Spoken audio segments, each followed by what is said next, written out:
আত্তেরি Spark এক্সি 90 hertz refresh rate এই বাজেটে 6.6 ইঞ্চ এনজি plus dot notch display memory fusion technology 5000 mAh এর ব্যাটারি স্পার্ক এক্সি ক্রেজি প্রাইসে ক্রেজি স্পেক বিদ্যুৎ আজকে কোনো রিভিউ হবে না ব্যাকআপ ওয়েট রিভিউ দেখে দেন ডিসিশন নেন। ক্রেজি প্রাইসে ক্রেজি স্পেসিফিকেশন মানেই এটা সবচাইতে সেরা হবে এমন না।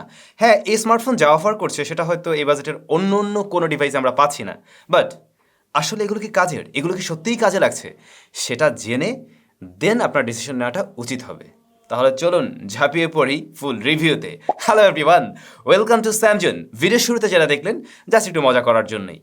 সো এই ফোনটা দেশের বাজারে লঞ্চ হয়ে গেল দুটি ভ্যারিয়েন্টে, 4GB 128GB, আরেকটি হলো 3GB 64GB, এবং প্রত্যেকটার সাথেই কিন্তু আরও 3GB এক্সট্রা র্যাম পাচ্ছেন, যেটা হলো ভার্চুয়াল র্যাম। আর টেকনো এটাকে আদর করে ডাকছে মেমোরি ফিউশন টেকনোলজি নামে আর কি। যেটাই হোক বিষয় একই। এই হলো স্মার্টফোনটি, বেশ গুড লুকিং এসেছে এবং স্লিমও বলা যায়। বড়সড় ফোন, বাট খুব বেশি মোটা না। এটা টোটালি প্লাস্টিক বা পলিকার্বনেট বিল্ড, রেয়ার প্যানেল এবং বডি ফ্রেম দুটোই। রেয়ার প্যানেলের ডিজাইন একটু নতুন দেখছি, বিশেষ করে ক্যামেরা মডিউলটি। এটা দেখে যা লাগছে মোটামুটি 2-3 কাঠা জায়গা নিয়ে তৈরি আর কি। আই মিন বেশ বড় সড়ো মডিউল। তবে এখানে ক্যামেরা থাকছে দুটাই, দেখতে তিনটা লাগবে হঠাৎ করে, কিন্তু এখানে দুটি ক্যামেরা আছে। আর এই ক্যামেরা মডিউলের সাথে অ্যাটাচড অবস্থায় আছে হচ্ছে গিয়ে ফিঙ্গারপ্রিন্ট স্ক্যানারটি। এটার পজিশন ঠিক আছে আমার হাত অনুযায়ী, এবং আমার মনে হয় সবাই ঠিকভাবে ইউজ করতে পারবেন। পোর্টস অ্যান্ড বাটনের রাইট সাইডে রয়েছে হোম বাটন, যার উপরে সুন্দর একটা টেক্সচার থাকছে। এতে হাতে ভালো একটা গ্রিপ পাওয়া যায়। এর উপরে ভলিউম রকার রয়েছে, উপরের পাশে একেবারে ক্লিন, মানে হলো সেকেন্ডারি নয়েজ ক্যান্সেলেশন মাইক কিন্তু নেই। লেফট সাইডে সিম কার্ড স্লট, নিচে micro USB port, 3.5mm headphone Jack, primary microphone এবং স্পিকার গ্রিল। সিরিয়াসলি এটাতে আমরা মাইক্রো ইউএসবি পোর্ট দেখছি। আমার মনে হয় 10,000 টাকার নিচে না, আর 10,000 টাকার উপরে তো মোটেই না। মানে এরকম বাজেটের ফোনে মাইক্রো ইউএসবি পোর্ট থাকাটা উচিত না। এখন ইউএসবি টাইপ সি পোর্ট থাকার যুগ, এবং সেটাই করা উচিত ছিল। এবং আই হোপ টেকনো এই বিষয়টা সামনে মাথায় রাখবে। বলছিলাম রেয়ারে ফিজিক্যাল ফিঙ্গারপ্রিন্ট স্ক্যানার রয়েছে। এর পজিশন আমার হাত অনুযায়ী ঠিকঠাক আছে এবং বেশ ফাস্ট অ্যান্ড একুরেট, প্রত্যেকবার একুরেটলি কাজ করছে। এছাড়াও এতে কিন্তু আপনারা ফেস আনলক সিস্টেমও পেয়ে যাবেন, যেটা ঠিকঠাক লাইটিং কন্ডিশনে ভালো রেজাল্ট দিতে পারে। তবে আমার সাজেশন থাকবে ফিঙ্গারপ্রিন্ট স্ক্যানারটাই আপনি ব্যবহার করুন। আসছি ডিসপ্লে সেকশনে। ফোনটার ডিসপ্লেটা কিন্তু বেশ বড়সড়, এবং টেকনো এই ব্যাপারটাকেও বড় করে হাইলাইট করছে। এর ডিসপ্লে সাইজ হলো 6.6 ইঞ্চ, যেটা 12,000 টাকা বাজেটে হয়তো অন্য কোনো ফোনে নেই, মেবি নেই, তারা দাবি করছে। খুঁজে দেখতে পারেন আছে কিনা। এটা HD+ রেজুলেশনের ডিসপ্লে, পাশাপাশি আপনি এখানে পেয়ে যাচ্ছেন 90 হার্জ রিফ্রেশ রেট। এটুকু আমি শিওর 90 হার্জটা অন্য কেউ অফার করছে না। যেহেতু ডিসপ্লের সাইজ বড় but resolution com, HD+ resolution, so এই বিষয়টা আপনার চোখে বাঁধবে, অর্থাৎ শার্পনেস কম মনে হবে। কিন্তু ডিসপ্লের কালার টালার মোটামুটি ভালোই আছে, একদম আহামরি ভিভিড কালার দেয় না, বাট এটা ওকে। ইনডোর লাইটিং কন্ডিশনে এর ব্রাইটনেস ঠিকঠাক থাকলেও একদম আউটডোরের সানলাইটে কিছুটা স্ট্রাগল করে, বাট আউটডোরের শ্যাডো এরিয়াতে আবার এটা ভিজিবল ছিল। টাচ রেসপন্স নিয়ে কোনো ধরনের প্রবলেম পাইনি আমাদের ডিভাইস থেকে, ইভেন কোনো ধরনের ল্যাটেন্সিও কিন্তু নেই। বাট এই ডিসপ্লেকে কোনো কিছু দিয়ে প্রোটেকশন করা হয়েছে কিনা সে ব্যাপারটা আমার নির্দিষ্ট করে জানা নেই। সো এরকম পড়ে গেলে কিন্তু ফেটে যেতে পারে, বাট এটা ফাটে নেই। আপনারা আবার এই কাজ করতে যাবেন না। আমার সাজেশন থাকবে এর সাথে একটা স্ক্রিন প্রোটেক্টর আপনি ব্যবহার করে নিন। আর ডিসপ্লের টপে সেন্টারে থাকছে ইউ শেপ নস বা ওয়াটার ড্রপ নস। চিন বা বেজেল বলা যায় এই বাজেটের অন্যান্য ফোনের মতো একদমই অ্যাভারেজ। তবে 12,000 টাকায় এই ডিসপ্লেটাকে অন্য সবার চাইতে আলাদা করেছে এর রিফ্রেশ রেট। আমরা রিফ্রেশ রেটটা চেক করে দেখি, যা 85 থেকে 90%-এর মধ্যেই ঘোরাফেরা করছে, অর্থাৎ আপনি 90 হার্জ রিফ্রেশ রেট মোটামুটি এখান থেকে ঠিকঠাকভাবে পাচ্ছেন। তো 90 হার্জ থাকলে ডিসপ্লেতে আমরা একটু বাড়তি স্মুথনেস লক্ষ্য করি, যেটা এই ডিভাইসেও কিন্তু আমি পাচ্ছিলাম।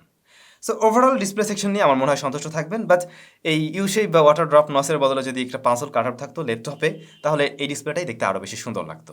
স্মার্টফোনটিতে পাওয়ার দেওয়ার জন্য রয়েছে 5000 mAh এর ব্যাটারি। তারপরেও দেখুন মোবাইল ফোনটা কিন্তু বেশ স্লিম, কিন্তু এর বক্সে আপনি পাবেন 10 ওয়াটের চার্জার, বাট এটা সাপোর্ট করে 18 ওয়াট। সো 18 ওয়াটের একটা চার্জার থাকলেই ভালো হতো। তাহলে এটা যে দামে লঞ্চ হয়েছে সেই দামে একদম পারফেক্ট কিছু আমরা বলতাম। যাই হোক, এর ব্যাটারি ব্যাকআপটা আপনি পাবেন মোটামুটি, যদি 90 হার্জ অন করেও রাখেন একদিন অনায়াসে চালাতে পারবেন। তাতে বলা যায় আপনি হেভি ইউজার হলেও।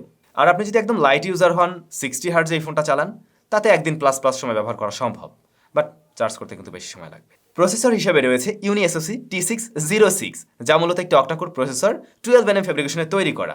এর গ্রাফিক্স সেকশনকে পাওয়ার করছে মালি Z57।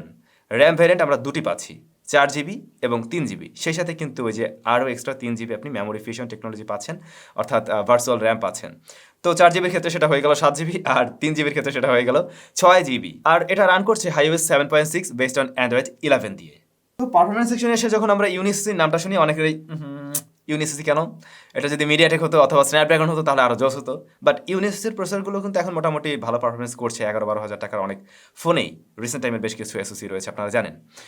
আমরা এই ফোনটার এত স্মার্ট স্কোর টেস্ট করি এবং সেখানে দেখতে পাই আমার ডিভাইস থেকে এসেছে 1,59,000 আর কি। আমার ফোনটা কিন্তু হলো 4GB র্যাম ভ্যারিয়েন্টের। তো 12,000 টাকার একটা ফোন হিসেবে স্কোর না হয় ঠিকই আছে, কিন্তু রেগুলার পারফরমেন্স আসলে কেমন করলো সেটাই হলো মেইন বিষয়। মাল্টিটাস্কিংয়ে আমাদের ডিভাইসটা মোটামুটি ভালোভাবেই হ্যান্ডেল করতে পারছিল, তাতে কোনো ধরনের সমস্যা হচ্ছিল না। অ্যাপ ওপেনিং ক্লোজিং টাইমও ঠিকঠাক ছিল। এই বাজেটের ফোনগুলোতে আমরা 60 হার্জেই দেখে আসছি, তো সেখানে এটাতে 90 হার্জ রয়েছে। যে কোনো কাজগুলো করতে একটু বাড়তি স্মুথনেস পাওয়া যাচ্ছিল, মানে ওভারঅল তখন পারফরমেন্স সেকশনটাকে আপনার কাছে আরেকটু স্মুথ মনে হবে। তবে 3GB র্যাম ভ্যারিয়েন্ট মাল্টিটাস্কিংয়ে হয়তো 4GBর মতো রেজাল্ট করবে না। দামেরও কিন্তু বিশাল একটা গ্যাপ আছে, প্রায় 2,000 টাকা। এই গ্যাপটা একটু বেশি মনে হয়েছে আর কি আমার কাছে। গেমিং টেস্টের জন্য আমরা স্মার্টফোনে 3টা গেম প্লে করি, সিওডি, অ্যাসফল্ট 9 এবং পাবজি। তো ফার্স্টেই খেলা হয় সিওডির রেজাল্ট নিয়ে সন্তুষ্ট আছি। এখানে খুব বড় রকমের ল্যাগ ছিল না, মাঝে মধ্যে টুকটাক ফ্রেম ড্রপ ছিল, তবে গ্রাফিক্স সেশনটা আরেকটু বেটার আশা করছিলাম। দেন অ্যাসফল্ট 9, এখানে বেশ বড়সড় ল্যাগ পেয়েছি। কয়েকবার গেম প্লে করার পরও দেখলাম অ্যাসফল্ট 9 ভালো রকমেরই ল্যাগ দেয়, আর গ্রাফিক্সও ততটা ভালো ছিল না এখানে। দীর্ঘক্ষণ গেম প্লেতে ফোনটা গরম হচ্ছিল অ্যাসফল্ট 9-এ, সিওডির ক্ষেত্রে ততটা গরম হচ্ছিল না। পাবজির অ্যাকশন মোমেন্টে কিছুটা টুকটাক ল্যাগ পাবেন, মাঝে মধ্যে ফ্রেম ড্রপ আছে, কিন্তু পাবজি প্লেয়েবল। যারা পাবজি খেলতে চান, হ্যাঁ লোয়ার সেটিংসে আপনি পাবজি খেলতে পারবেন। বাট পাবজির ক্ষেত্রে স্মার্টফোনটা লং টাইমে মোটামুটি গরম হয়, কিন্তু তাতে যে খুব বেশি ব্যাটারি বার্ন করে এমনটা কিন্তু না। সুতরাং পারফরমেন্স সেকশনে এসে যেটা মনে হলো, রেগুলার কাজবাজ বা এমনি সমস্ত কাজবাজের ক্ষেত্রে এটা ঠিক আছে। ইভেন মাল্টিটাস্কিংয়েও 4GB র্যামটা মোটামুটি একটা রেজাল্ট করছে, কিন্তু গেমিংয়ে আমি এর থেকে আরেকটু বেটার কিছু আশা করছিলাম। আর হাইওয়েস 7.6 নিয়ে নতুন করে কিছু বলার নাই। এখানে কয়েকটা ব্লোটার রয়েছে যা আনইনস্টল করতে পারবেন, অ্যাডের দেখাও পাবেন, চাইলে সেগুলোকেও বন্ধ করে রাখা যায়। এই আর কি, এছাড়া মোটামুটি সব কিছু ঠিকঠাকই আছে। ক্যামেরা সেকশনে রেয়ারে আমরা দেখছিলাম 2টি ক্যামেরা রয়েছে। মেইন সেন্সরটি হলো 13 মেগাপিক্সেলের, আর একটি ডেপথ সেন্সর মেবি। আর ফ্রন্ট ফেসিং ক্যামেরায় রয়েছে 8 মেগাপিক্সেলের শুটার। তো রেয়ারের যে মেইন শুটার প্রপার লাইটিং কন্ডিশনে বা ডে লাইটে বেশ সুন্দর সুন্দর ছবি দেয়। আই মিন বেশ কালারফুল, মানে কালার কিছুটা বুস্ট আপ করে, অলমোস্ট সোশ্যাল মিডিয়া রেডি টাইপের ছবি। ডাইনামিক রেঞ্জ অ্যাভারেজ ছিল, শার্পনেস ডিটেলসও ঠিকঠাক পাবেন যদি ভালো লাইটিং কন্ডিশনে ছবিগুলো নিতে পারেন। তবে লো লাইটে কিছুটা কন্ট্রাস্টি হয়ে যায় এবং সফট হওয়ার একটা প্রবণতা থাকে। মেইন ক্যামেরায় যদি ভালো লাইটিং কন্ডিশনে আপনি ছবি নেন তাহলে অবশ্যই ডিসেন্ট ছবির থেকে পাবেন। পোর্ট্রেট মোড রয়েছে, এজ ডিটেকশনে কিছুটা মিসম্যাচ করে, আর মেইন সাবজেক্টের কালারও কিন্তু কিছুটা শিফট করে, সেই সাথে সফটওয়্যার প্রবণতা এখানে রয়েছে। বাট আছে, এটা কাজে লাগানোর মতোই। দেন আমরা আসছি ফ্রন্ট ফেসিং ক্যামেরায়, যেখানে দেখছিলাম 8 মেগাপিক্সেলের শুটার রয়েছে। প্রপার লাইটিং কন্ডিশনে ভালো ছবি দিতে পারে, তবে শ্যাডো এরিয়াতে ডিটেলস লস করে। ডাইনামিক রেঞ্জটা ততটা ভালো ছিল না ফ্রন্ট ফেসিং ক্যামেরায়। আর যদি আপনি লো লাইটে ছবি নেন তাহলে সফটওয়্যার একটা প্রবণতা থাকে, তখন বেশ স্টেডি করে ছবি তুলতে হয়, অন্যথায় ছবিগুলো কিন্তু একটু সফট করে ফেলে আর কি, আর কালার কিছুটা শিফট করে। বাট প্রপার লাইটে এর ফ্রন্ট ফেসিং ক্যামেরার ছবি আপনি কাজে লাগাতে পারছেন। ভিডিও করা যাবে মেইন ক্যামেরায় সর্বোচ্চ 1080p 30 fps-এ। স্ট্যাবিলিটির অভাব আছে, আর ভিডিও একেবারেই অ্যাভারেজ বলা যায়। ক্যামেরা সেকশন নিয়ে আমার মতামত রয়েছে 2 রকম। যদি কিনা এই ফোনটার আমরা 3GB র্যাম ভ্যারিয়েন্ট কিনি, যেটা কিনা আমরা 12,000 টাকায় পাচ্ছি, তাহলে এর রেজাল্ট নিয়ে অবশ্যই সন্তুষ্ট থাকবেন, বা যে ধরনের সেন্সর রয়েছে তাতে ওকে। বাট যখন কিনা আমরা এটা 14,000 টাকা দিয়ে কিনতে যাব, তখন আমার যা মনে হয় মেইন ক্যামেরার ছবি ঠিকঠাক থাকলেও আমরা এখানে বেশ কিছু লেন্সের অভাব বোধ করছি। যেমন ধরুন, যদি একটা আলট্রাওয়াইড সেন্সর এখানে দেওয়া যেত তাহলে কাজের কিছু হতো। তারপরে ফ্রন্ট ফেসিং ক্যামেরার রেজাল্ট আরও কিছুটা বেটার আমি অবশ্যই আশা করছি। সুতরাং 14,000 টাকার জন্য অবশ্যই ক্যামেরাটা কিছুটা পিছিয়ে থাকবে, বাট 12,000 টাকার জন্য ঠিকঠাক আছে। এতে সিঙ্গেল স্পিকার রয়েছে, ভলিউম লেভেল যা আছে একদমই এনাফ।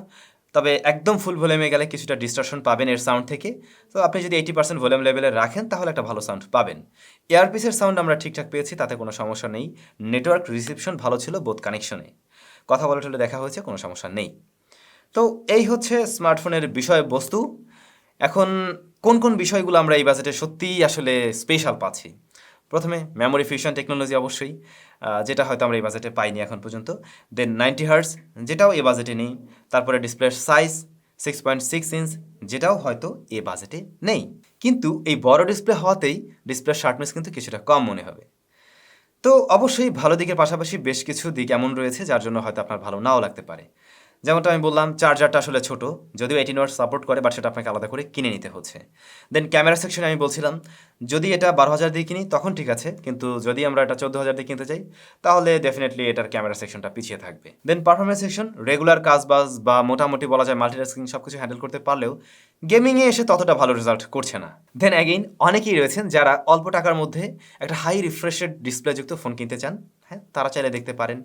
তারপরে এই যে মেমোরি ফিউশন টেকনোলজি এর সাথে নিতে চাচ্ছেন, যে এক্সট্রা র্যাম এটা কেমন জিনিস, হ্যাঁ, তারা চাইলে দেখতে পারেন। ব্যাটারি ব্যাকআপ ভালো আছে, বেশ stylish, good looking smartphone. So এই সমস্ত বিষয় দেখে অবশ্যই আপনি চাইলে আগাতে পারেন। বাট আপনাদের কাছে কেমন লেগেছে অবশ্যই কমেন্ট করে জানাবেন। প্রাইসিংটা ঠিকঠাক আছে কিনা সেটাও কমেন্ট করে জানাবেন। সবাই ভালো থাকবেন, সুস্থ থাকবেন। দেখা হচ্ছে নতুন ভিডিওতে।